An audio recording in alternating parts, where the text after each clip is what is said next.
A poor girl in a wheelchair is alone in the schoolyard. When a young billionaire arrives to make a donation, she says, "No one wants to play with me. My dad said, I get in the way." He hears this, begins to cry, and what happens next is unbelievable. The sounds of recess exploded across the Willowbrook Elementary schoolyard. Joyful shouts, laughter, and the squeak of sneakers on asphalt created a chaotic symphony echoing between the red brick walls.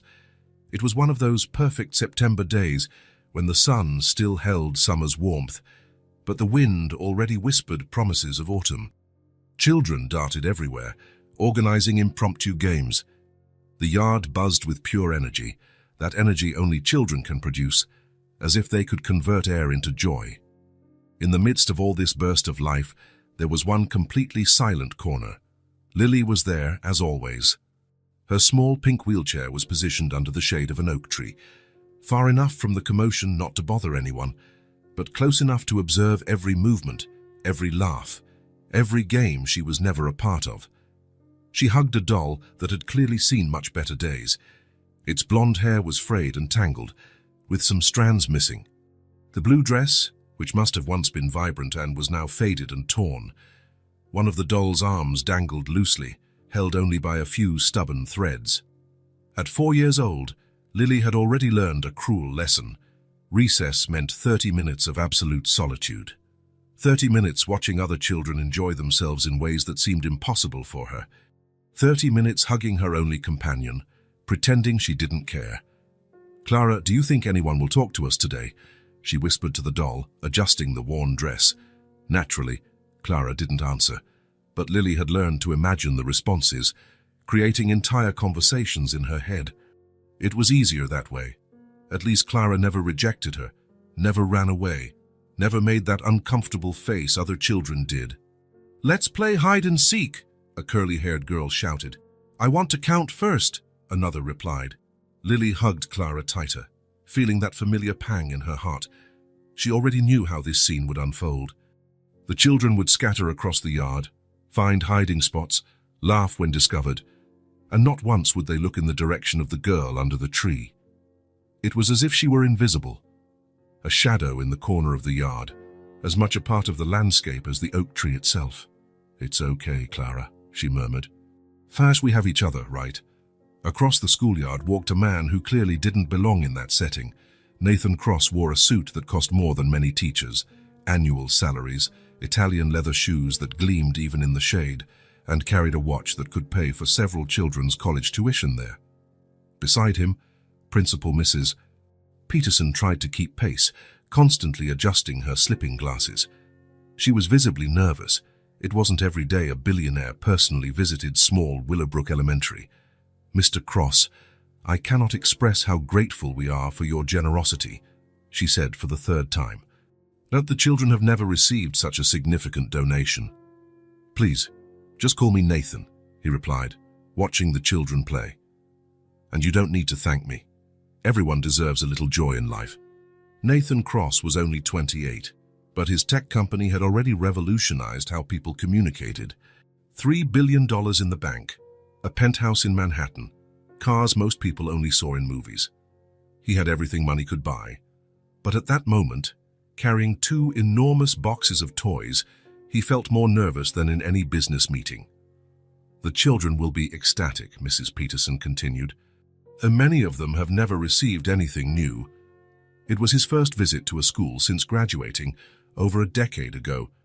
The invitation had come through his foundation, a simple request for toy donations for underprivileged children. He could have just sent the money, as he did with most causes. But something had motivated him to come in person. Perhaps it was curiosity. Perhaps it was the boredom of a life where any problem could be solved with money. Or perhaps it was something deeper, a need to reconnect with a simplicity he had lost on his way to success. The children prepared drawings and cards, Mrs. Peterson said. Nathan was about to reply when something caught his attention. In the corner of the yard under the oak tree, a very small girl sat completely alone. She wore a yellow dress that had been washed so many times the color was almost unrecognizable, white knee-high socks, and her brown hair was tied in 2 braids that swayed gently as she moved to whisper something to the doll in her arms. But it wasn't the worn dress, nor the socks, nor the braids that made Nathan stop. It was the absolute solitude emanating from that small figure. It was a solitude he recognized. Nathan had grown up in a 40-room mansion, where the echo of his own footsteps was his only company. He knew what it was like to be surrounded by people and still feel utterly alone. "Who is that girl?" he asked, pointing discreetly. Mrs. Peterson followed his gaze and her face softened. "Oh, that's our little Lily. Poor dear. What happened to her? She doesn't have many friends here at school." "Why?" "Children can sometimes be difficult, Mr. Cross. They don't know how to interact with someone different. And her father is going through a tough time." Nathan watched Lily quietly converse with her doll. She smiled at the toy, as if hearing fascinating answers, nodded as if agreeing with some observation, chuckled softly, as if the doll had told a joke. There was something pure about that moment, a child creating her own joy in the midst of isolation. It was touching and devastating at the same time. "I'm going to talk to her," he said, handing the boxes to Mrs. Peterson. "Mr. Cross, perhaps it's best not to." "It's fine. I just want to say hello." Nathan began to walk, and each step took him further from the world of business, bringing him closer to something he had forgotten, the simplicity of a child. Lily was in the middle of a conversation with Clara when she noticed a shadow approaching. She looked up and saw a tall man walking towards her. For a moment, she felt afraid. Adults usually meant trouble. But there was something different about this man. He didn't have the tired expression of teachers, nor the hurried pace of other children's parents. His eyes were kind, and he walked slowly, as if not wanting to startle her. Nathan stopped a few feet away and offered his best smile. "Hi." Lily tilted her head, curious but cautious. "Hi," she replied softly. "May I sit here near you?" he asked, pointing to the ground. She studied his face for a moment, trying to decipher his intentions, then nodded. "Yes." Nathan crouched first, then sat completely on the ground, dirtying his expensive suit without showing concern. He was at Lily's eye level. "What's your name?" he asked gently. "Lily," she replied, still whispering. "Lily is a very beautiful name, like a flower." She smiled for the first time, small and shy but genuine. "And you?" "Nathan." "Nice to meet you, Lily." "Nice to meet you," she murmured, looking at the doll. "And this is Clara. She's my best friend." "Nice to meet you too, Clara," Nathan said, extending his hand to greet the doll. The gesture made Lily laugh, a sweet sound like music. "She said she liked you very much," Lily solemnly informed him. "Oh, really? And how do you know?" "Because I know. We talk about everything." Nathan felt something tighten in his chest. "Do you two always stay here during recess?" Lily's smile disappeared. She lowered her eyes and hugged Clara tighter. "No one wants to play with me," she said, the words coming out as a broken whisper. The words hit Nathan like a punch. He had faced the brutal competition of business, the falsehood of self-serving people, the coldness of competitors, but nothing compared to the devastating honesty of a 4-year-old saying no one wanted to play with her. "Why do you think that, Lily?" he asked softly. Lily hesitated, her eyes filling with tears she tried to hold back. She looked at the other children playing, then back at Nathan. "My dad said I get in the way," she finally whispered. The words hung in the air like a bomb. Nathan felt as if the world had stopped. All his wealth, all his successes seemed insignificant before the pure pain in that little girl's eyes. He didn't know what to say. There was no course that taught how to comfort a heartbroken child. There was no business strategy to heal wounds left by cruel words. So, Nathan did the only thing that seemed right. He sat more comfortably on the ground, crossing his legs, staying completely at Lily's height. "You know what, Lily? Sometimes people don't know how to be friends.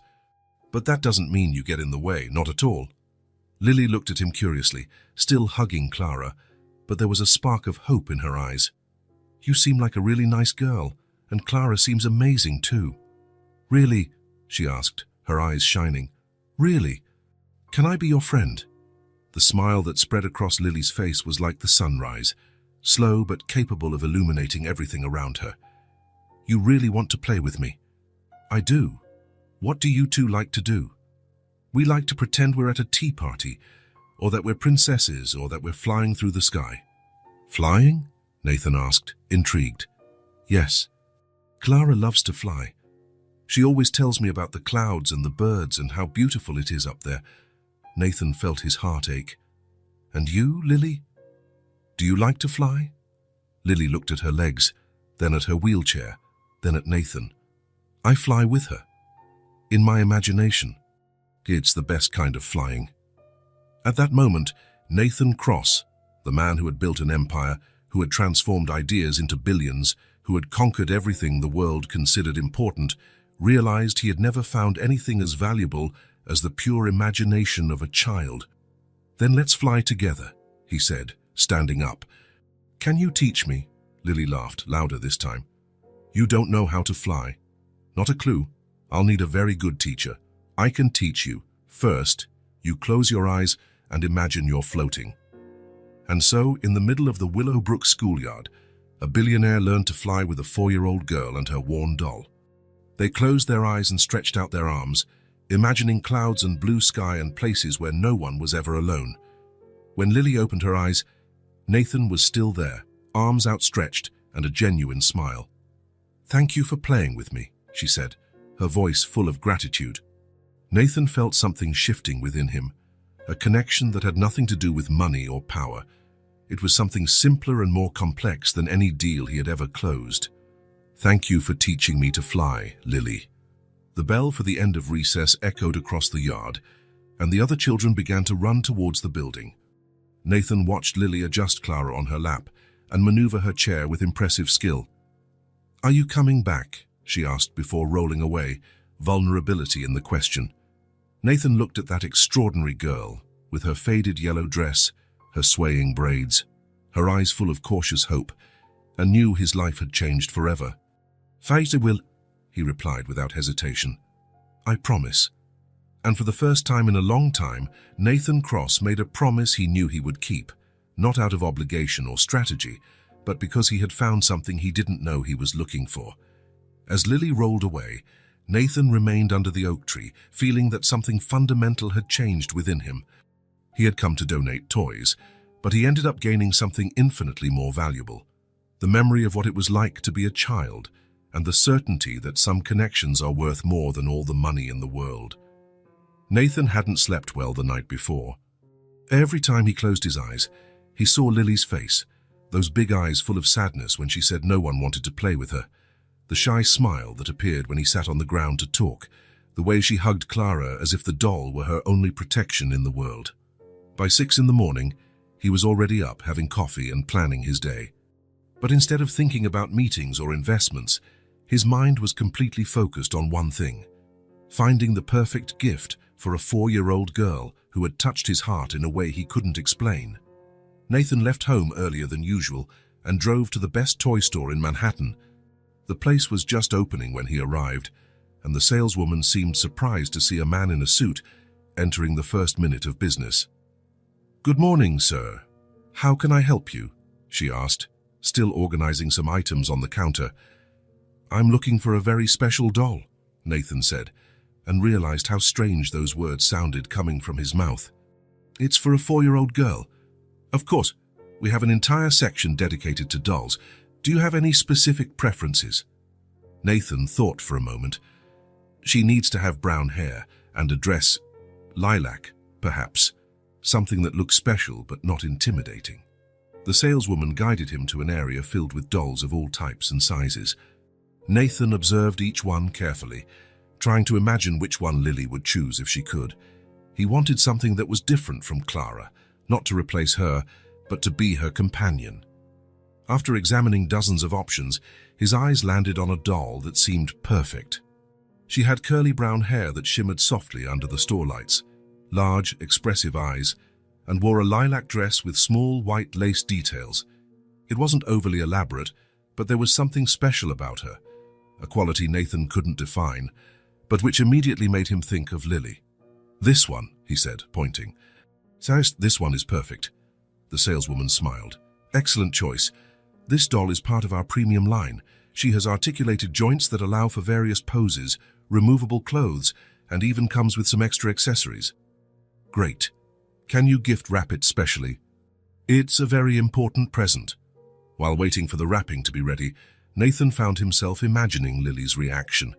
Would she be happy? Would she find the doll pretty? What if she preferred to just keep Clara? The anxiety he felt was completely new to him. He had never worried so much about someone's reaction to a gift.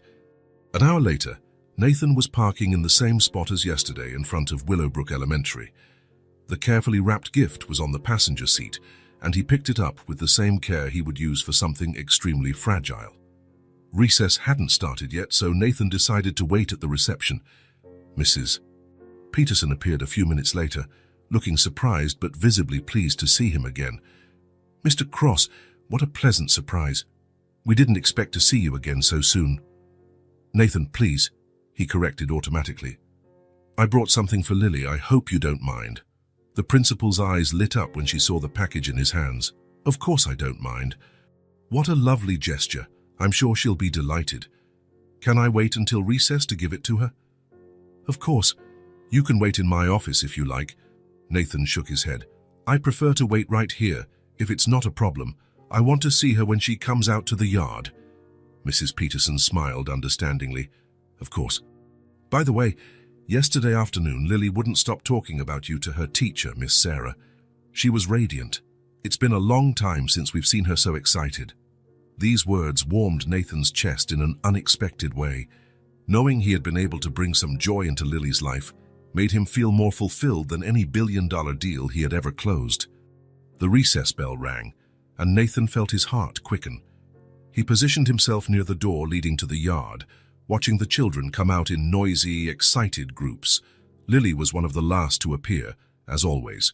She maneuvered her wheelchair with Clara firmly clutched in one arm, heading automatically to her usual spot under the oak tree.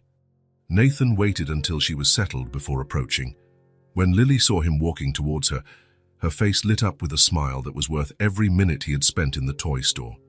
"Nathan, you're back," she exclaimed, her voice full of genuine joy. "I promised I'd be back, didn't I?" he said, approaching and kneeling beside her. "And I brought something special." Lily's eyes widened when she saw the colorful package in his hands. "Is it for me?" "It is. But first, let me explain something very important about this gift." Lily nodded gravely, as if preparing to hear crucial information. Nathan handed her the package carefully. This doll inside has a very serious problem." "A problem?" Lily asked, concerned, but still holding the gift. "Yes. She hates being alone. Really hates it. And she told me she really wants to live with you and Clara." The smile that spread across Lily's face was like watching the sun rise.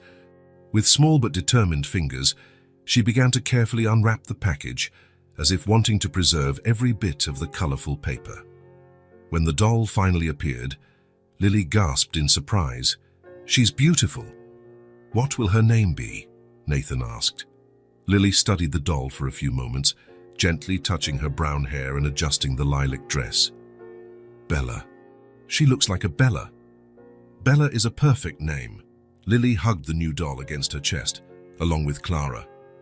"They're going to be best friends, right, Clara?" she whispered to the old doll, then looked at Nathan. Clara said, "She really likes Bella." Nathan sat on the ground in the same position as the day before. "And what do you three want to do today?" "We can have a tea party. Now we have enough people for a real party." Across the schoolyard, Miss Sarah, Lily's teacher, watched the scene with a delighted smile. She had worked at Willowbrook Elementary for over 15 years and rarely saw a child as isolated as Lily find someone who connected with her so naturally. For almost 40 minutes, Nathan, Lily, Clara, and Bella lived imaginary adventures. They had an elaborate tea party under the oak tree, flew to distant lands where princesses solved important problems, and created stories about friends who never abandoned each other. Nathan discovered that Lily had an extraordinary imagination. She created different voices for each doll, invented complex scenarios for her games, and had a way of seeing the world that was pure magic. Every moment spent there reminded him of parts of himself he had forgotten in the race to success. "Nathan," Lily said during a pause in their play, "why are you so nice to me?" The question caught him off guard. He looked at that small girl, with her swaying braids and her eyes full of genuine curiosity, and realized he didn't have a simple answer. Because you're special, Lily, and everyone deserves to have friends. Even people like me, especially people like you. The bell for the end of recess rang, interrupting the moment. Lily carefully gathered her 2 dolls and prepared to return to the classroom. "Will you come back tomorrow?" she asked, the same vulnerability from yesterday present in her voice. "I'll think about what I can do to see you again soon," Nathan replied honestly. After Lily rolled away, waving to him as she maneuvered her chair with one hand and held the dolls with the other, Nathan stood for a few minutes under the oak tree. There was something about that girl that stirred him deeply, something that went beyond sympathy or pity. It was as if she had awakened a part of his humanity that he had buried under spreadsheets and meetings. Nathan walked back towards the school building, where he found Mrs. Peterson organizing some papers in her office. "Mrs. Peterson," he said, tapping lightly on the open door. "Nathan, how was recess?" "It was perfect." Lily loved the doll. He hesitated for a moment before continuing. Actually, I wanted to talk to you about something." "Of course, come in and sit down." Nathan remained standing, clearly a little nervous. "Yesterday you mentioned that Lily's father is going through a difficult time. I was wondering, maybe I could help in some way." Mrs. Peterson studied him carefully. "What kind of help?" "I don't know yet. But first I'd like to meet him, talk to him. Is it possible for you to give me the family's address?" The principal hesitated. "Nathan, I appreciate your genuine concern, but I need to protect the privacy of our families." "I understand completely," Nathan interrupted her, "but I promise my intentions are only to help. Lily touched my heart in a way I can't explain. If there's anything I can do to improve her life, I want to try." Mrs. Peterson watched Nathan for a long moment, assessing his sincerity. After 15 years of dealing with parents and guardians, she had developed a keen instinct for detecting true motivations. "Let me think about it," she said finally. "Perhaps I can talk to her father first, to see if he would be willing to meet you. That would be perfect. Thank you very much." As Nathan left the school, his mind was already at work. There was something about Lily's situation that wouldn't leave him alone. Such a special child shouldn't feel like a burden to anyone. And if there was a way he could use his resources to make a difference in her life, he was determined to find out what it was. 2 hours after leaving school, Nathan stood in front of a small apartment complex. The contrast with his world couldn't be greater. While his penthouse offered panoramic views of Manhattan, here the windows looked out onto cramped courtyards and old cars parked on the street. The address Mrs. Peterson had agreed to provide led him to a 3-story building with peeling paint.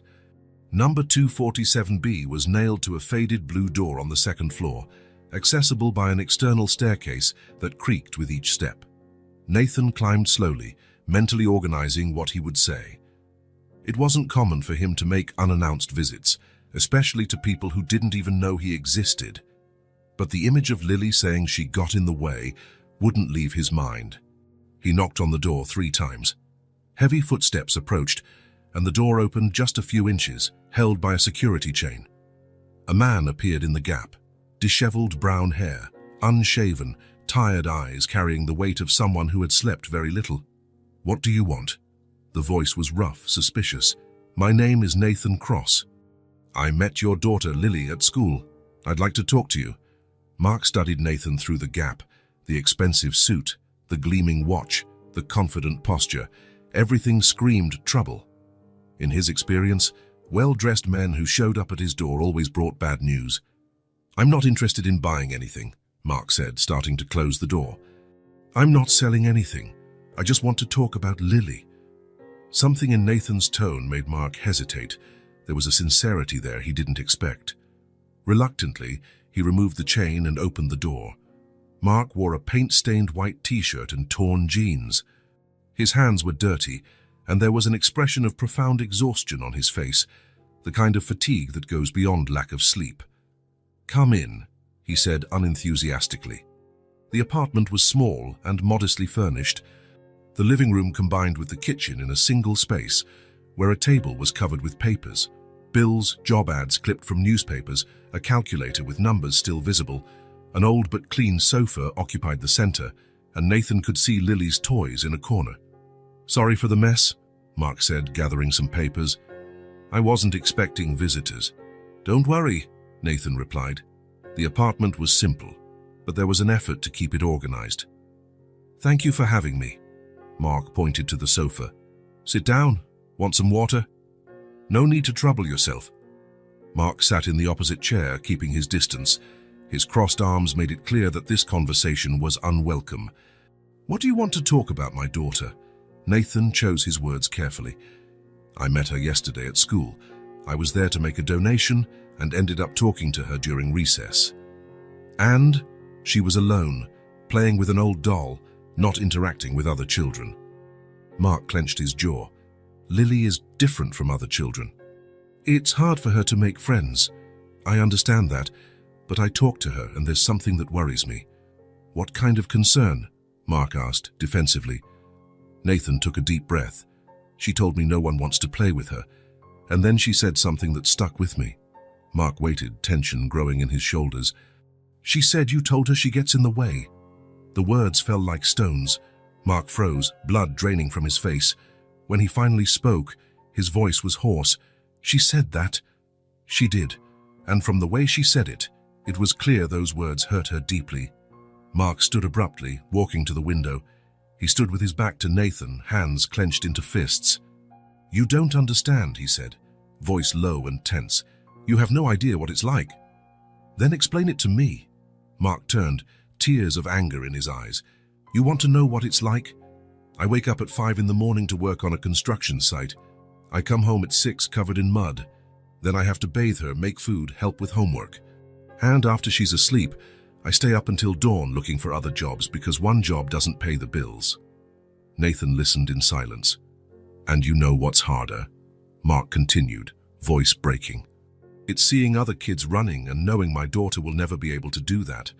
It's having to carry her upstairs because not every place has a ramp." "Mark, you show up here in your $1,000 suit wanting to lecture me." Mark interrupted. "Do you think I don't know I've made mistakes? Do you think I don't hate myself for all the times I lost my patience?" Nathan stood up slowly. "I didn't come here to judge you." "Then why did you come?" "Because I saw an incredible girl who feels rejected, and I thought maybe you didn't know how much your words affected her." Mark ran his hands over his face. "Of course I know. Do you think I don't see how she gets? But I'm at my limit, man. I can't do it anymore." "She doesn't need luxury," Nathan said softly. "She just needs you." The words hung in the air. Mark stopped, as if physically struck. He looked at Nathan in surprise, as if he hadn't expected to hear something so simple and true. "It's easy to say that when you have money," Mark murmured, but his voice had lost its aggressiveness. "So it's not about money. I grew up in a 40-room house, but my parents never had time for me. I had everything money could buy, except the most important thing." Which was someone who truly cared about me, someone who looked at me and saw something special. Mark sat down heavily, the weight of months of frustration finally seeming to crush him. "I tried to be a good dad, but since the accident, since we lost her mom, I can't see anything but problems anymore." Nathan felt a pang in his chest. "How long has it been?" 2 years. Lily was 2 years old when it happened. Since then, it's just been me and her, and I don't know how to do this right." "No one does. But she needs to feel that you love her, not that she's a burden." Mark was silent, looking at his dirty hands. When he spoke, his voice was almost a whisper. "I love her more than anything. She's all I have left of my wife. But I'm so tired, so worried about money, so frustrated, that sometimes the words come out wrong." Nathan leaned forward. "She doesn't understand financial frustrations.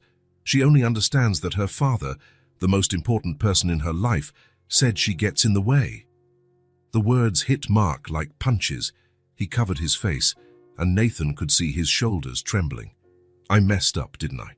There's still time to fix it." Mark looked at Nathan. "How?" "Starting by telling her that you love her and that she doesn't get in the way at all, that she's actually the best part of your life." "What if it's too late?" Children forgive more easily than adults, especially when they feel that the love is true. Mark was silent, processing everything. Nathan could see an internal struggle between wounded pride, exhaustion, and genuine love for his daughter. "Why do you care?" Mark asked. "You don't even know us." Nathan thought for a moment. "Because Lily reminded me what it's like to feel alone in the world. And because sometimes an outsider can see things that those in the middle of the situation can no longer see." Mark nodded slowly. "She doesn't need luxury," Nathan repeated softly. "She just needs you, your time, your attention, your unconditional love." These words echoed in the silent apartment, penetrating deep into Mark's heart. He didn't answer, but Nathan could see that something had changed in his expression. The words had found their target and now lived within him, demanding a response only he could give. The day after his conversation with Mark, Nathan arrived at Willowbrook Elementary with an idea. The words he had said to Lily's father echoed in his mind, but he knew there might be something more concrete he could do for the girl, something that didn't just depend on her father's change of attitude. He found Miss Sarah organizing materials in her classroom before classes began. "Mr. Cross," she said, surprised. "It's good to see you again." "Actually, I came to talk to you about an idea," Nathan said. "I need your help with something." Miss Sarah stopped what she was doing. "Of course, how can I help?" "I'd like to try something different during recess today. I want to see if we can get some children to play with Lily." The teacher's eyes lit up. "What a wonderful idea. I've tried a few times, but maybe with a different approach it will work." "Exactly. I thought if I invited some children to play with us in a natural way, they might discover how special Lily is." Miss Sarah smiled. "I know some children who would be perfect. Emma is very kind and always helps her classmates. Jake is funny and can make anyone laugh. And there's Sophie, who loves dolls as much as Lily. Perfect. Do you think they'd be up for it?" "I'm sure. I just need to present the idea in the right way." During morning class, Miss Sarah carefully observed the children she had chosen. Emma was helping a classmate with math, confirming her nurturing nature. Jake was making faces to make a shy girl laugh. Sophie was showing a princess drawing to her friends. When the recess bell rang, Miss Sarah approached the three. "Emma, Jake, Sophie, can you come here for a minute?" The children approached, curious. "Do you know Lily from our class?" "The girl in the wheelchair?" Emma asked. "That's right. She's always alone at recess. And today we have a special opportunity. There's a really nice man who's her friend, and he'll be in the yard. How about you go meet him and play all together?" Jake frowned. "But what can we play with her? She can't run." Miss Sarah crouched down to the children's height. "There are many games that don't require running. You can play make-believe, tell stories." "Jake Garn, you're so funny. I'm sure you could make Lily laugh a lot." "She has very beautiful dolls," Sophie said, interested. "I saw her with 2 yesterday." "Exactly, and she loves creating stories with them." "Emma, you're always kind to everyone. And Jake, you can make any game fun." Emma nodded gravely. "We will, Miss Sarah. No one should be alone." "That's right," Jake agreed. "I'll tell her my best jokes. And I can bring my small doll to play too," Sophie added. In the yard, Nathan was already in his usual spot under the oak tree. Lily had positioned herself there with Clara and Bella, telling a story about princesses saving distant kingdoms. "And then Princess Clara used her special magic to make all the flowers grow," she was saying when Nathan approached. "What an amazing story," he said, sitting on the ground. "Princess Clara seems very powerful." "She is, and Princess Bella too. They are best friends and save everyone together." Nathan smiled, but his eyes searched for Miss Sarah and the children in the yard. He saw them slowly approaching. "Lily," Nathan said softly, "how about today some children come and play with us?" Lily's eyes widened. "Other children? But they don't like to play with me." "Maybe they just haven't had the chance to get to know you properly." Before Lily could answer, Emma, Jake, and Sophie approached. "Hi, Lily," Emma said with a smile. "We're from your class. Can I sit here?" Lily looked at Nathan, then at Emma, clearly surprised. "You can," she said softly. Jake plopped down on the ground with energy. "Hi, I'm Jake. Want to hear a joke?" "Do you?" Lily asked, a small smile appearing. Why did the chicken cross the road? Why? To get to the other side, Jake shouted, and started laughing so contagiously that Lily couldn't help but laugh too. Sophie sat down delicately, taking a small doll from her backpack. I brought Marina to play with Clara and Bella. Can they be friends? Lily's eyes sparkled. They can. They'll love meeting Marina. Nathan watched the scene unfold with warmth in his chest. Miss Sarah had chosen the perfect children. Emma naturally took on the role of gentle organizer, suggesting they form a circle. Jake continued telling jokes. Sophie immersed herself in Lily's doll world. At first, there was a palpable shyness. The children weren't sure how to interact, and Lily was clearly nervous, clutching her dolls tightly. But gradually, the magic began to happen. "Let's pretend our dolls are at a party," Sophie suggested. "Yes," Lily exclaimed, more animated. "And they can fly to the party." "Dolls don't fly," Jake said, "but not cruelly." "Ours do," Lily explained patiently. "In imagination. Want to try?" Jake seemed intrigued. "How?" Lily closed her eyes and stretched out her arms, holding Clara. "You close your eyes, imagine you're flying, and then you can go anywhere." To Nathan's surprise, Jake closed his eyes and stretched out his arms too. "Where are we flying to?" "To a castle in the clouds where there's a party with chocolate cake." "I love chocolate cake," Emma shouted, joining the game. Soon all the children worried flying. Even Nathan participated. When they opened their eyes, they were all laughing loudly. "That was amazing," Jake said. "I've never flown before." "Lily is very good at flying," Nathan said. "She taught me too." From that moment on, the dynamic changed completely. The children began to see Lily not as someone different, but as someone with extraordinary imagination and fascinating stories. Emma suggested they play Princess School.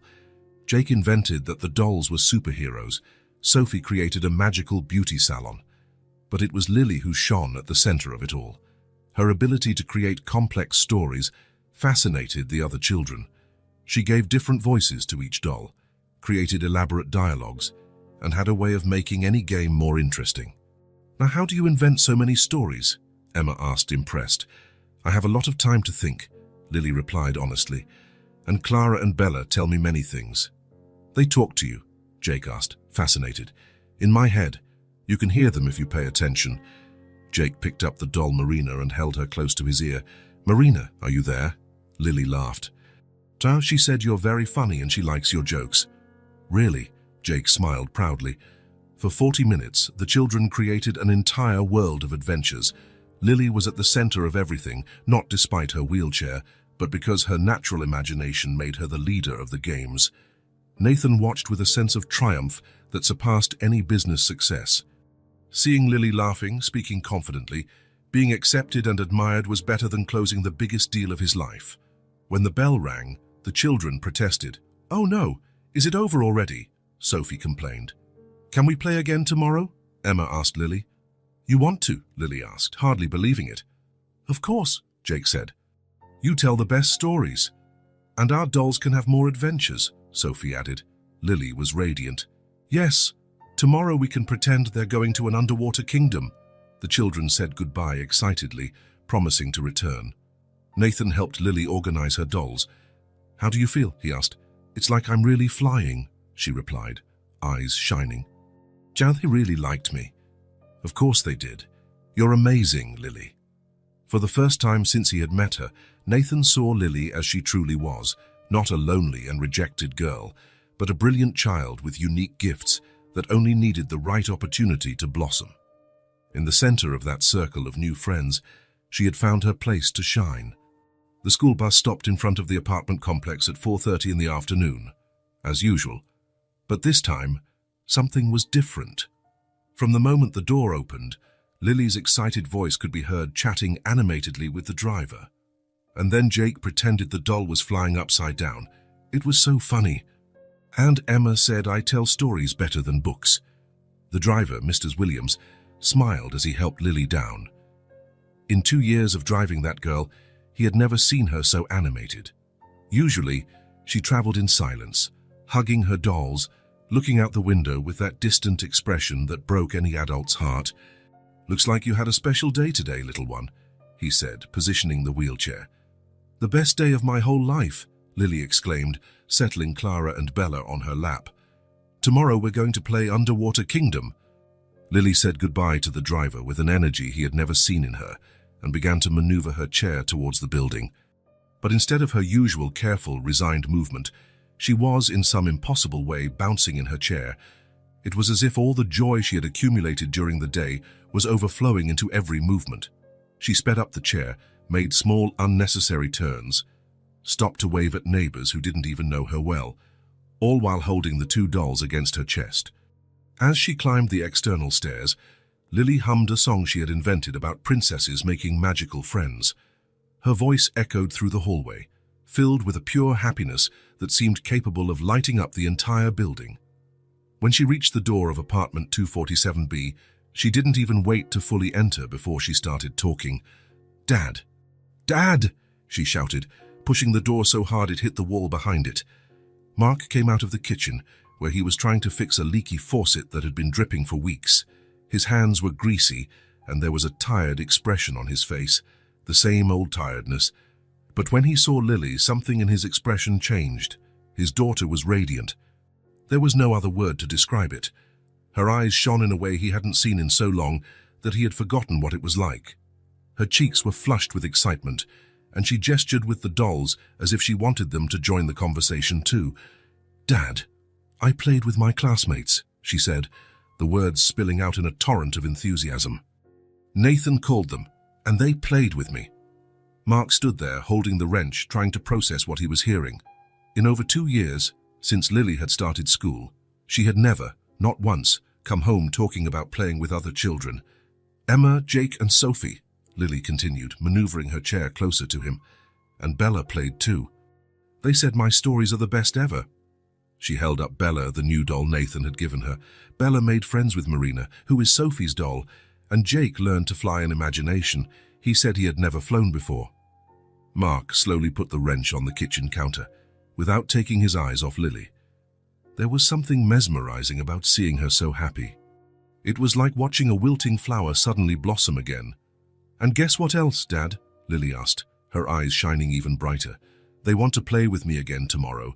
Emma said I'm going to be the story leader because I'm the best at it." "Story leader," Mark repeated softly, as if testing the words. "Yes, and Nathan said I'm amazing. He said I have a special gift for inventing adventures." Mark slowly knelt down to Lily's height. Up close, he could see every detail of the happiness on his daughter's face, the tiny wrinkles around her eyes from smiling so much, the glow that seemed to come from within, the way she held her dolls as if they were precious treasures. "Guys, they really played with you?" he asked, his voice softer than it had been in a long time. "Yes, and it wasn't out of pity, Dad. They really liked me. Emma said I'm the most creative person she knows, and Jake wants me to teach him more flying tricks." Lily took Mark's hand with one of hers, still holding the dolls with the other. "Dad, it was the best day of my life. The best day I've ever had." Mark looked at that small hand holding his, so confident, so full of life. When was the last time Lily had voluntarily sought his touch? When was the last time she had shared something good with him? "I'm happy for you, Lily," he said, and realized those were the first genuinely affectionate words he had said to her in weeks. "Are you really happy?" she asked, studying his face with those big, perceptive eyes. Mark felt something constrict in his throat. "I am. You deserve to have friends. And I have them now. I have Nathan, Emma, Jake, Sophie, Clara, and Bella. That's a lot of people." The smile on Lily's face was so pure, so genuine, that Mark felt as if he was seeing his daughter, truly seeing her, for the first time in a long time. Not the child who needed medical care, not the responsibility that overwhelmed him, not the constant reminder of everything he had lost, but simply Lily, an amazing, creative 4-year-old girl full of love to give. "Can I tell you more about the game while you make dinner?" she asked. "Of course," Mark said, standing up. "Tell me everything." And she did. Throughout the entire dinner preparation, simple ham and cheese sandwiches, Lily narrated every minute of recess. How Nathan had organized everything, how the children had been shy at first, how she had taught everyone to fly in imagination, how they had created elaborate stories about the dolls. Mark listened as he cut the bread, as he spread butter, as he poured orange juice into mismatched glasses. And for the first time in a long time, his silence was not one of tiredness, frustration, or irritation. For the first time, Mark's silence was one of emotion. He was moved seeing his daughter so happy. He was moved realizing how special she was, something the other children had discovered in an afternoon, but which he had forgotten amidst all the difficulties. He was moved and, at the same time, completely broken inside, realizing how much time he had wasted seeing only the problems instead of seeing the extraordinary child he had at home. During dinner, Lily continued talking about how kind Nathan was, about how the other children had been interested in the doll stories, about the plans for the next day. Mark listened, asked occasional questions, and watched his daughter eat with an appetite she hadn't shown in weeks. "Dad," she said mid-bite, "do you think Mom would be happy knowing I made friends?" The question hit Mark like lightning. He stopped chewing, looking at Lily. It was rare for her to mention her mother spontaneously. "She would," he said, his voice hoarse. "She would be very proud of you. I think she was there today, watching. Clara said she felt her nearby during the game." Mark swallowed the lump that had formed in his throat. "Clara said that?" "She did." And Bella agreed. "They are very wise, you know." After dinner, Mark washed the dishes while Lily played in the living room, recreating the day's adventures with her dolls. He could hear her doing the voices of her new friends, incorporating details from the real game into new stories. And then Princess Emma said, "Princess Lily, you are the most creative of all," she was telling the dolls. Around 8 o'clock, when Mark came out of the kitchen, he found a scene that made his heart stop. Lily had fallen asleep on the sofa, still in her school dress, but not in her usual uncomfortable position. She was propped up on the cushions, with a gentle smile on her lips, hugging both dolls. Clara was carefully positioned in her left arm, and Bella in her right, as if even in sleep she wanted to ensure both felt included and loved. Mark approached slowly, observing his daughter's relaxed face. There was a serenity there he hadn't seen in a long time. It was as if all the stress and sadness she carried had dissipated, leaving only the happy child she was by nature. He carefully sat on the edge of the sofa, taking care not to wake her. Up close, he could see details he had failed to notice, the small freckles on her nose, her long eyelashes, the way she held her dolls protectively even while sleeping. The guilt that had been growing inside him since his conversation with Nathan finally overflowed. Here was his daughter, a child of only 4 who had spent the best day of her life simply playing with other children. Something so simple, so basic, but that had been denied to her for so long. And part of the blame was his. Not just for making her feel like a burden, but for failing to see her magic, her creativity, her ability to bring joy to the world. "Faiz, you're just a child," he whispered, his voice breaking. "You're just a child, and I can barely be a father." The words came out as a painful confession. Mark gently ran his hand through Lily's hair, taking care not to wake her. "Your mom would know what to do," he continued whispering. "She would see what I should have seen from the beginning. That you are not a problem to solve. You are a gift. You are all the good that was left of her." Lily stirred slightly in her sleep, clutching the dolls closer to her chest. Mark remained still until he was sure she hadn't woken up. "I'm going to be better," he promised softly. "I don't know how, but I'm going to try to be the father you deserve. The father she wanted me to be." Mark sat there for over an hour, watching Lily sleep, silently promising that he would do everything differently, that he would find a way to be for her what Nathan had been in just a few days, someone who saw her light instead of her limitations.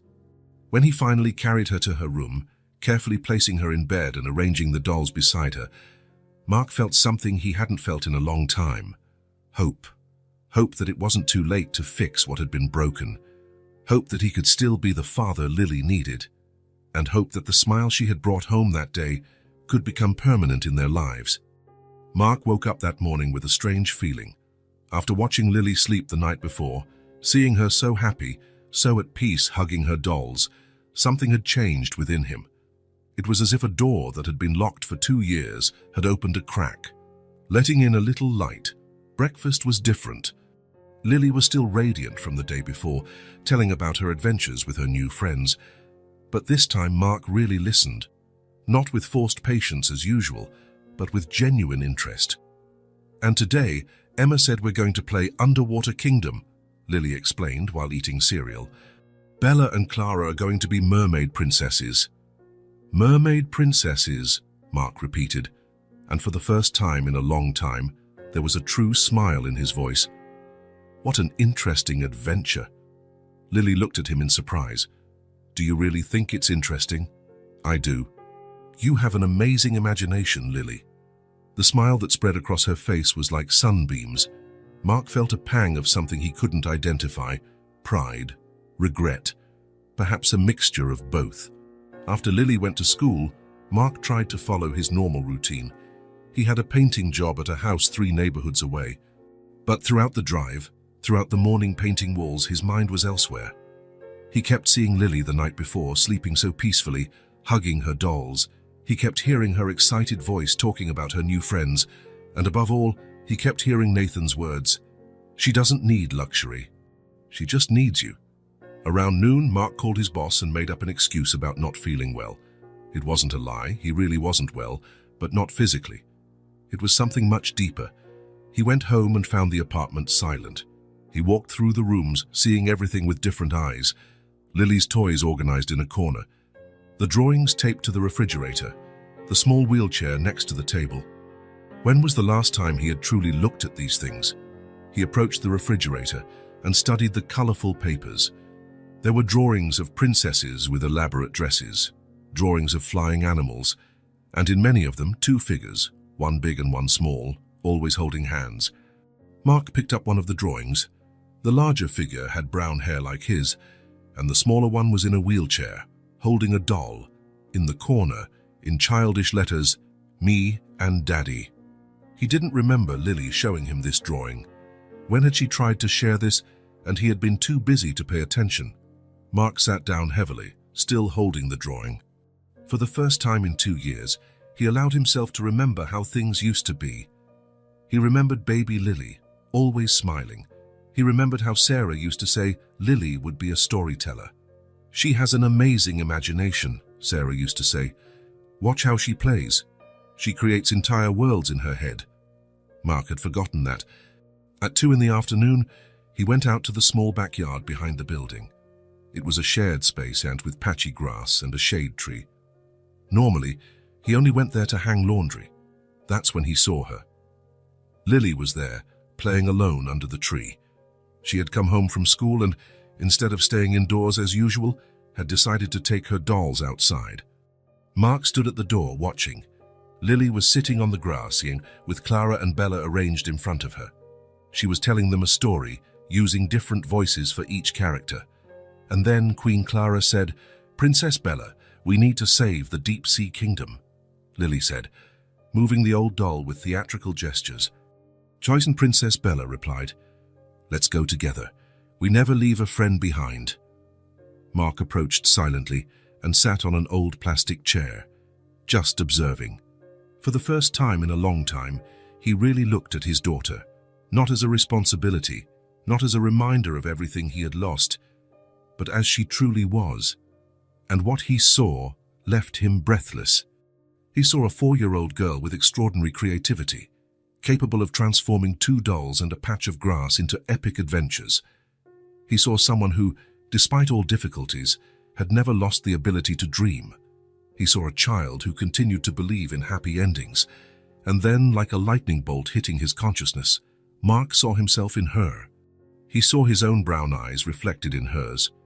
He saw the dimples that appeared when she smiled, the same ones Sarah said he had. He saw the way she frowned when concentrating, exactly as he did. But more than that, he saw parts of himself he had forgotten. He remembered when he was a child and spent hours inventing stories about heroes. He remembered how he created entire worlds with sticks and imagination. Lily was him. She was Sarah. She was the best combination of the two, and he had been too blind to see it. "Daddy?" Lily's voice pulled him from his thoughts. "Are you okay? You look sad." Mark realized there were tears in his eyes. I'm fine, sweetie. I was just watching you play. Want to play with me? She asked, and there was cautious hope in her voice. When was the last time she had asked that question? How many times had he replied he was busy? I do, he said, standing up. The smile that lit up Lily's face was so pure that Mark felt as if his heart would burst. He sat on the grass beside her, not caring about the dampness. What's the story about? He asked. It's about two princesses who are best friends and save kingdoms together, Lily explained, handing Clara to him. Can you be Queen Clara's voice? She's very wise and brave. Mark took the old doll, feeling the texture of the worn fabric, seeing the patches he had made himself. What should Queen Clara say? She should say something wise about how true friends never give up on each other. Mark looked at his daughter, then at the doll. Princess Bella, he said, trying to make a different voice. True friends stick together always, no matter what. And fathers who love their daughters should never give up on them either. Lily stopped, looking at him with wide eyes. That was a really good line, Daddy. Thank you. Queen Clara sometimes says things that Daddy needs to remember too. They played for almost an hour. Mark discovered he had forgotten how fun it was to use his imagination, how liberating it was to create worlds where everything always worked out. He discovered his daughter had a natural talent for storytelling. When the sun began to set, they went inside together. Mark prepared dinner, but this time he actively participated in Lily's conversations about the day. He asked questions about her new friends, wanted to know details of the games, and laughed when she imitated her classmates' voices. Throughout the evening, while helping Lily with her activities while bathing her, Mark was thinking. Nathan's words had a deeper meaning now. She doesn't need luxury. She just needs you. Not just his physical presence. Lily needed him, his love, his attention, his genuine interest. She needed a father who saw her light instead of her limitations, and Mark knew he needed to apologize. Around 9 o'clock, after Lily had brushed her teeth and chosen which book she wanted him to read, something they hadn't done in months, she settled into bed with Clara and Bella on each side. Daddy, she said, as he adjusted the blanket, today was almost as good as yesterday. Why? Because you played with me and you seemed really happy. Mark felt his heart ache. So I was happy, very happy. Are you going to play with me again tomorrow? I am, whenever you want. Lily smiled and closed her eyes. Good night, Daddy. Good night, my love, Mark said, kissing her forehead. He left the room, but couldn't focus on anything. He walked around the apartment, organizing things that didn't need organizing, trying to find the courage to do what he knew he needed to. Around 10:30, Mark went back to Lily's room. She was sleeping soundly, breathing softly, with the dolls positioned on each side. He knelt beside the bed, taking care not to make a sound. In the past 2 years, he had avoided these moments. Seeing Lily sleeping always reminded him of Sarah.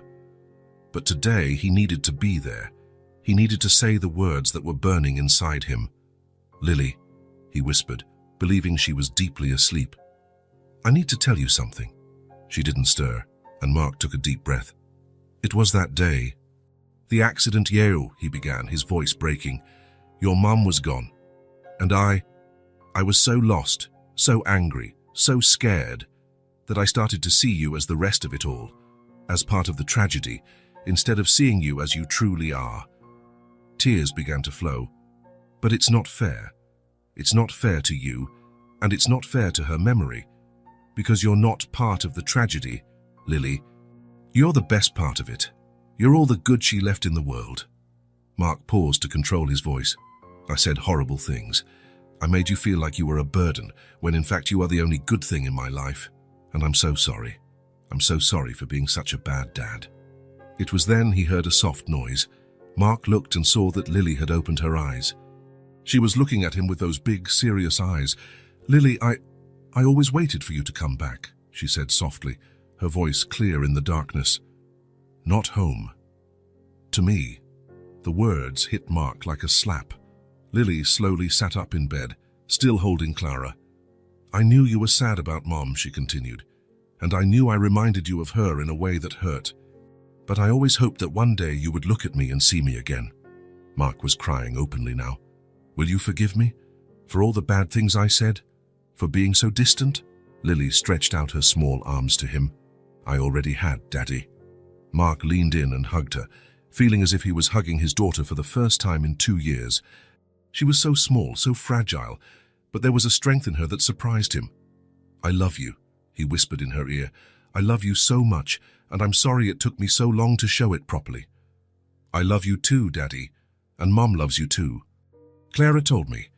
They held each other for a long time in the dark room, with only the hallway light softly illuminating the space. And Mark felt something he hadn't felt in 2 years: peace. The wound that had opened on the day of the accident, the wound that had poisoned his relationship with Lily, that had turned love into resentment, was finally beginning to heal. It wouldn't be quick, and it wouldn't be easy, but it was beginning, and that was the first step to becoming a real family again. A week had passed since the night Mark and Lily finally reconnected. It was 7 days of small changes that, together, began to transform the atmosphere of apartment 247B. Mark woke up earlier to have breakfast with Lily, listened to her stories about her new friends at school, and every night they played together for at least an hour before bedtime. But the financial reality still weighed on Mark like a dark cloud. He had lost a day of work to stay home and reflect, and that meant less money at the end of the month. Bills kept coming, and the painting and construction jobs were uncertain and poorly paid. It was a Thursday morning when the phone rang. Mark was helping Lily put on her backpack when he saw an unknown number on the screen. Hello? Mark? This is Nathan Cross. I hope I'm not bothering you. Mark paused mid-movement. Since Nathan's visit to the apartment, they hadn't talked. Nathan, no, you're not bothering me. I'd like to talk to you in person, if possible. There's something I want to discuss. Mark felt a pang of concern. Did something happen to Lily at school? No, Lily is great. In fact, that's what I want to talk about. Would you have time to meet this afternoon? Mark looked at Lily, who was finishing arranging her dolls in her backpack. I have a job today, but I can cancel. Don't cancel for my sake. How about we meet after you pick Lily up from school? I can stop by your apartment around 5. Sure, is everything really okay? Everything's great, Mark. See you soon. Mark hung up the phone with a strange feeling in his stomach. Nathan sounded different on the phone. There was a contained excitement in his voice that he couldn't decipher. The rest of the day passed slowly. Mark worked on a bathroom renovation, but his mind was divided between worrying about what Nathan wanted to talk about and his usual anxiety about money. The job would only pay half of what he needed for the month's bills. At 4:30, Mark was at the school waiting for Lily. When she came out, she was accompanied by Emma, Jake, and Sophie, all chatting animatedly about a new adventure they had created for the dolls. Dad, Lily exclaimed upon seeing him. You're early. I am. How was your day? Amazing. We created a kingdom where mermaid princesses teach little fish to fly, and tomorrow we're going to continue the story. Mark smiled, watching as the other parents greeted their children. There was a naturalness in those interactions that he was learning to imitate. What a fantastic story. Nathan came today too, Lily said, as they walked to the bus stop. He said he's coming to our house later. Oh, really? Did you talk? We did. He said he's very happy because you and I are playing together now. He said we look like a real family. Mark felt something constrict in his chest. A real family. That's what they were becoming again, wasn't it? They arrived home at 5 sharp, and Nathan was already waiting in the parking lot. He was wearing more casual clothes today, jeans and a light blue shirt, but still looked completely out of place in that environment. Nathan, Lily shouted from the bus window, waving enthusiastically. Nathan smiled and waved back. When Mark and Lily got off, he approached. How are you two? We're good, Mark replied, still trying to decipher the expression on Nathan's face. Want to come up? Sure. In the apartment, Lily immediately began telling Nathan about the day's adventures at school, while Mark prepared coffee. He observed the interaction between the two. There was a genuine connection there, a mutual affection that went beyond sympathy. Nathan, Lily said, showing a drawing she had made. This is you, me, and Daddy, flying together to the Cloud Kingdom. Nathan studied the drawing carefully. It's perfect, Lily. Can I keep it? You can. I'll make another one just like it for Daddy. After Lily went to her room to play with her dolls, Nathan and Mark sat at the small kitchen table. Mark served coffee in mismatched mugs, feeling uncomfortable with the formality of the situation. Mark, Nathan began, his hands wrapped around the mug, I want to talk about an opportunity. What kind of opportunity? Nathan took a deep breath. In the last few days, I've been thinking a lot about you and Lily, about the financial situation you're facing, about how that affects the time you can spend with her. Mark stiffened. Nathan, if you're offering charity, it's not charity, Nathan interrupted softly. It's a job, a real job. Mark frowned. What kind of job? My company is expanding its operations here in the city. I need someone to manage maintenance and small renovations in our offices. It's a job that requires skills you already have: painting, repairs, coordinating small construction projects. Mark listened in silence, trying to process the information. The salary is competitive, Nathan continued. Much better than the temporary jobs you've been doing. But the most important part is that I want to offer you a job with flexible hours, so you can live with dignity and have time for your daughter. The words hung in the air. Mark looked at Nathan, trying to understand if he had heard correctly. Flexible hours. You would primarily work during Lily's school hours. Free mornings to take her to school, free afternoons to pick her up, free weekends. Emergencies only when absolutely necessary, and always with extra compensation. Mark felt as if the world had stopped. Why are you doing this? Nathan looked towards the room where Lily was playing, his voice softening. Because I saw what you two have together. I saw how she glows when she talks about you, and I saw how you've changed in the last week. You deserve the chance to build that connection without the constant pressure of financial problems. Nathan, this is very generous, but it's not generosity, Mark. It's an investment. You have skills I need, and I have resources that can make a difference in your lives. It's a partnership. Mark ran his hands over his face, trying to organize his thoughts. What would the salary be? Nathan mentioned a number that made Mark stop breathing for a moment. It was almost 3 times what he could earn with temporary jobs, and that was working fewer hours. Are you serious? Mark asked, his voice almost a whisper. Completely serious. And there are benefits too. Health insurance for both of you, food vouchers, and a fund for medical emergencies. Mark felt his eyes filling with tears. In 2 years, since the accident, he had constantly fought against financial despair. There were nights when he stayed awake calculating bills, trying to decide whether to pay for electricity or buy food. And now? Miss, why? He asked again. Why are you doing this for us? Nathan smiled. Because Lily taught me something I had forgotten, that what truly matters in life can't be bought with money. You both gave me something invaluable. You reminded me what family, connection, true love mean. Now I want to give back. Mark was silent for a long moment, absorbing everything. Then, slowly, he extended his hand. I accept, he said, his voice choked with emotion. Nathan shook his hand, smiling. Great, you can start on Monday. Nathan, I don't know how to thank you. You don't need to thank me. Just be the father Lily deserves. That you both deserve to be. Mark abruptly stood up and went to the window, trying to control the tears that threatened to spill. Maybe I never had much, he said, his voice broken by emotion. But now I have what matters most. Her. Nathan approached and placed a hand on Mark's shoulder. And now you both will have the chance to enjoy that without worrying about the rest? Lily appeared at the bedroom door at that moment, carrying Clara and Bella. Why is Daddy crying? She asked, concerned. Mark knelt down and opened his arms to her. These are happy tears, my love. Daddy got a new job, a good job. Really? Lily's eyes lit up. Does that mean you'll be less tired? It means I'll have more time to spend with you, Mark said, hugging her. And more time to play. Much more time to play. Lily smiled and looked at Nathan. Thank you for helping my daddy. Nathan knelt beside them. Thank you for teaching me what truly matters, Lily. The following Monday, Mark started his new job. Nathan's company office was only 20 minutes from home, and the environment was completely different from anywhere he had ever worked. People were respectful, the work was interesting, and for the first time in years, Mark felt professionally valued.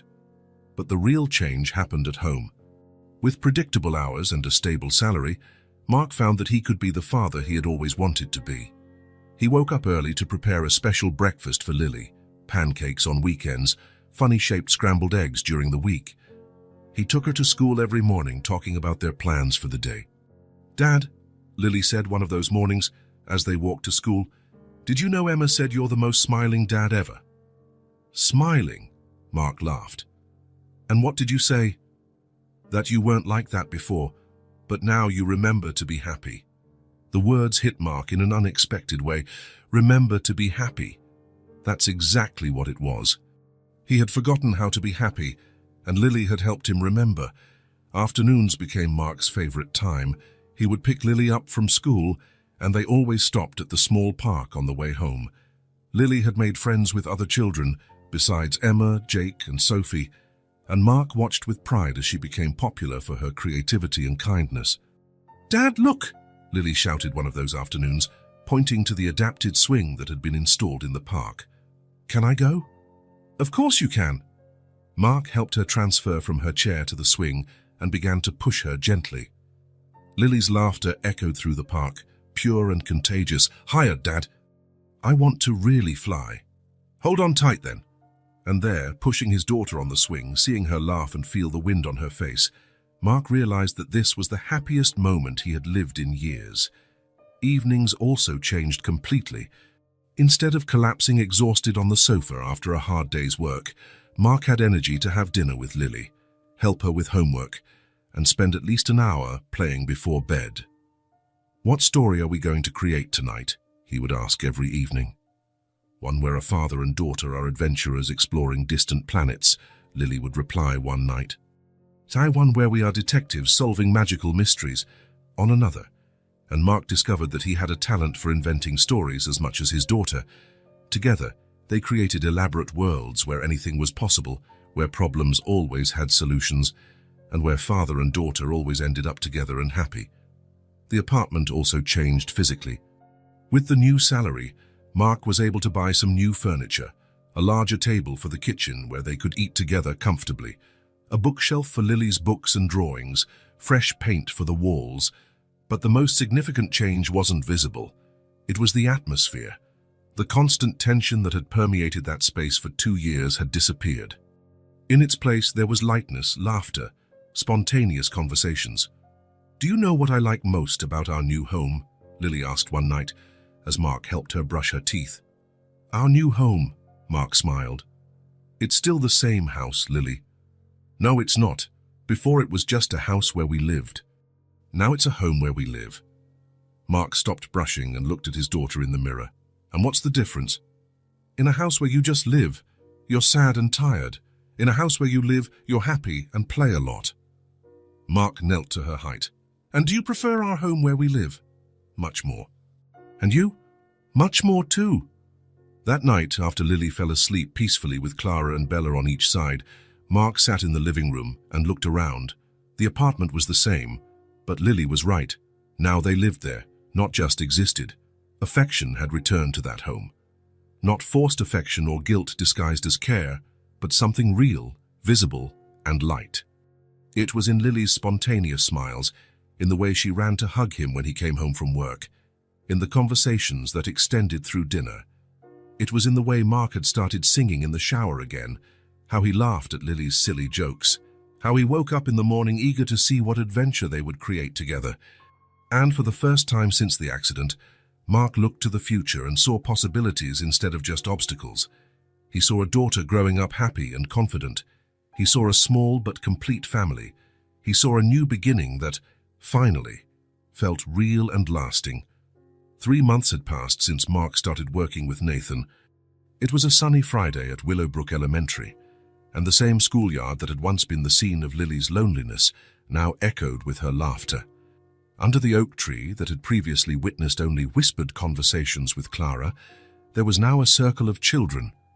Lily was at the center, no longer isolated but surrounded by Emma, Jake, Sophie and other children who had joined the group. And then the mermaid princess taught all the fish to fly, Lily recounted, holding Bella and gesturing animatedly. And the underwater kingdom became the kingdom of possible dreams, Miss Sarah observed from the school door with a proud smile. Lily's transformation had been the most beautiful she had ever witnessed. The girl who arrived at recess carrying loneliness was now the center of creativity and joy. "How do you always come up with these stories?" Emma asked, fascinated. "It's because she has real magic," Jake declared. "Special people make everyone special too," Lily smiled, hugging Bella. "Taz, it's because when you have real friends, stories become much more interesting." The bell rang, and the children said goodbye, promising to continue the story the next day. Lily maneuvered her chair to Mark, radiant.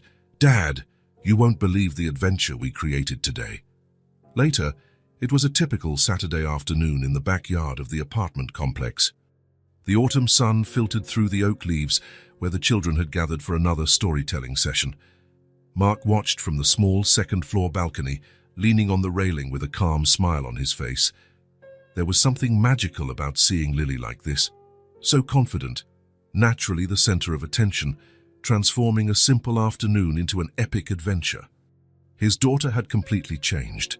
The security she now radiated was a result of the renewed love between them and the certainty that she had her place in the world. "Today," Lily announced to the group, "we're going to create the story of the family of united hearts." "What's it about?" Sophie asked. "Hey, it's about people who start out alone, but then discover they can form a chosen family."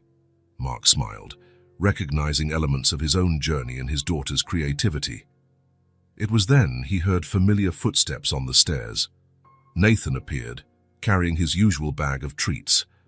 "I hope I'm not interrupting your storytelling afternoon," Nathan said, though he knew he was always welcome. "Nathan," the chorus of children's voices echoed from the backyard. "Never," Mark replied. "What surprise did you bring today?" Nathan smiled. "Something special, but first..." He held up the bag. "Ice cream for everyone." The children gathered around Nathan as he descended. Lily arrived first, always curious.